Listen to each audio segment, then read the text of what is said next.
Rape के बाद जिंदगी सीरीज में ये कहानी, ये नाम बदला हुआ है, हम उनकी पहचान जाहिर नहीं करना चाहते।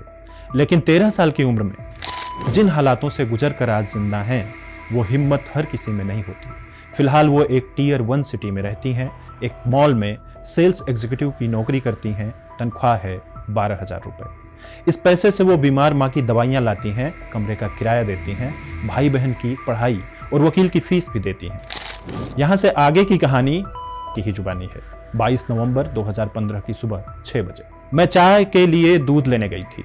रास्ते में किसी ने मुंह में रुमाल रखा, फिर मुझे कुछ याद नहीं। होश आया तो मैं एक कमरे में थी, हाथ पैर बंधे हुए थे और मुंह में कपड़ा बंधा हुआ था। मेरे अलावा वहां पर 5 आदमी और मौजूद थे। 5 आदमी मेरे लिए अनजान थे।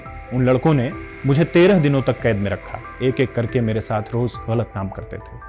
14वें दिन मुझसे कहा कि तुमको तुम्हारे घर छोड़ने चल रहे हैं। कुछ बोलना नहीं।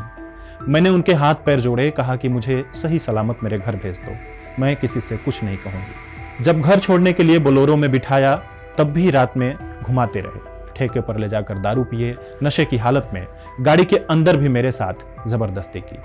5 दिसंबर की रात थी, बाहर काफी ठंड थी, आसपास सिर्फ खेत और एक कुआं था। गाड़ी रोक के मुझसे कहा कि तुम अब चली जाओ। मैं थोड़ा आगे ही बढ़ी थी कि उन लोगों ने मुझे पीछे से गोली मारी। एक गोली मेरे सीने में लगी और दूसरी पीठ पर। गोली लगने से मैं बेहोश हो गई। 5 बदमाशों ने मुझे उठाकर एक कुएं में फेंक दिया। मेरा सिर फट गया था, काफी चोट लगी थी।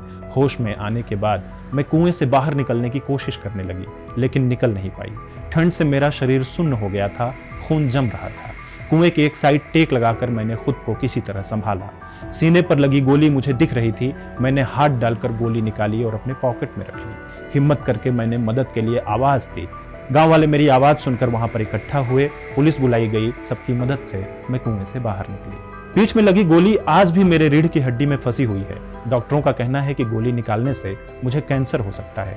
गोली की वजह से दाहिने हाथ में हमेशा दर्द होता है। इसकी वजह से मैं इस हाथ का इस्तेमाल नहीं कर पाती हूँ। दिल्ली के अपोलो हॉस्पिटल में मैं 4 दिनों तक बेहोश थी। मेरी हालत देखकर डॉक्टर को उम्मीद नहीं थी कि मैं वापस फिर से आ पाऊंगी, लेकिन मैंने सोच लिया था कि मैं खुद को रिकवर करूंगी। मैं हिम्मत नहीं हारी थी।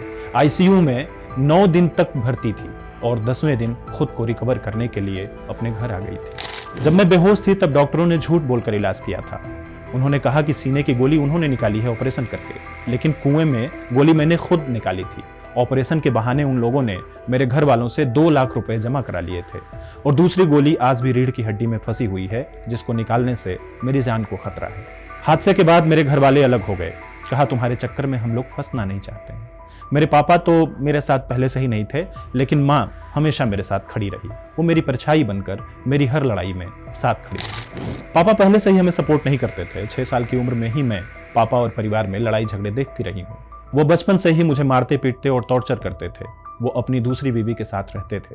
महीने में कभी 2 बार आते थे, कभी मैं पिटती थी, कभी वो मुझे बेल्ट से मारते थे, तो कभी मेरे ऊपर गर्म पानी फेंक देते थे। एक बार गुस्से में आकर उन्होंने मुझे छत से भी फेंक दिया था। हादसे के बाद मैं बहुत डरी हुई थी। उस समय मुझे सबसे ज्यादा अपने परिवार के सपोर्ट की जरूरत थी, उनके प्यार की जरूरत थी। कोर्ट ने मुझसे पूछा कि तुम्हें कहाँ रखना है, रहना कहाँ चाहती हो। मैं अपने घर के परिवार के बीच रहना चाहती थी, लेकिन मेरे घर वालों ने मुझे साथ रखने से मना कर दिया। उन्होंने कहा कि तुम्हारी वजह से हम लोग भी फंस जाएंगे। मेरी सुरक्षा के लिए कोर्ट ने 3 साल तक मुझे एनजीओ में रहने के लिए भेज दिया। वहां पर सिर्फ मेरी माँ मुझसे मिलने आती थी। 3 साल तक मैं अकेले एनजीओ में रही। मैंने अपने जख्म खुद ही भरे हैं। एनजीओ में अकेले रहने से मैं बहुत बार डिप्रेशन में चली गई। मैं एकदम टूट चुकी थी। मैंने बहुत बार खुद को नुकसान पहुंचाने की भी कोशिश की। गुस्से में कभी हाथ काटने की कोशिश की, कभी फांसी लगाने की कोशिश की, मरने के लिए फंदा तक तैयार कर लिया था, लेकिन हिम्मत नहीं कर पाई। अंदर से आवाज आती थी कि तू गलत कर रही है, तेरे आगे पीछे अभी बहुत कुछ है। 2 गोली लगने के बाद भी अगर आज तू जिंदा है, कोई तो बात होगी। मेरे सामने मेरी माँ और मेरे भाई बहन का चेहरा आ जाता था। मैं सोचती थी कि अभी मेरे लिए ये लोग जिंदा हैं, इनके लिए मुझे जीना है। मेरा रेप केस भी चल रहा है, मुझे वो भी जीतना है, आरोपियों को जेल में बंद कराना है। घर में पापा के नहीं होने से पैसों की बहुत दिक्कत होती थी। मेरी माँ दूसरों के घर में बर्तन धुलती थी, लेकिन उससे मिलने वाले पैसों से गुजारा नहीं हो पाता था। फिर मैंने 9 साल की उम्र में कूड़ा बिनने का काम शुरू किया था, लेकिन अब मैं अपनी माँ को कुछ नहीं करने देती हूँ। वो हार्ट और शुगर की पेशेंट है। सांस लेने में भी उन्हें दिक्कत होती है। उधार पैसे लेकर के मैं मम्मी की दवाई कराती थी पहले। मैं हर रोज पहले खुद की आत्मा से लड़ी हूँ, फिर समाज से लड़ी हूँ और उसके बाद मैं परिवार से लड़ी हूँ। अभी तक लड़ती हूँ, तब जाकर आज मैं आपके सामने बैठी हूँ। हादसे के वक्त मुझे यह भी होश नहीं था कि मैं ही हूँ, लेकिन आज मैं गर्व से कहती हूँ कि हाँ मैं हूँ, क्योंकि आज मैंने ये लड़ाई अकेले अपने दम पर लड़ी है।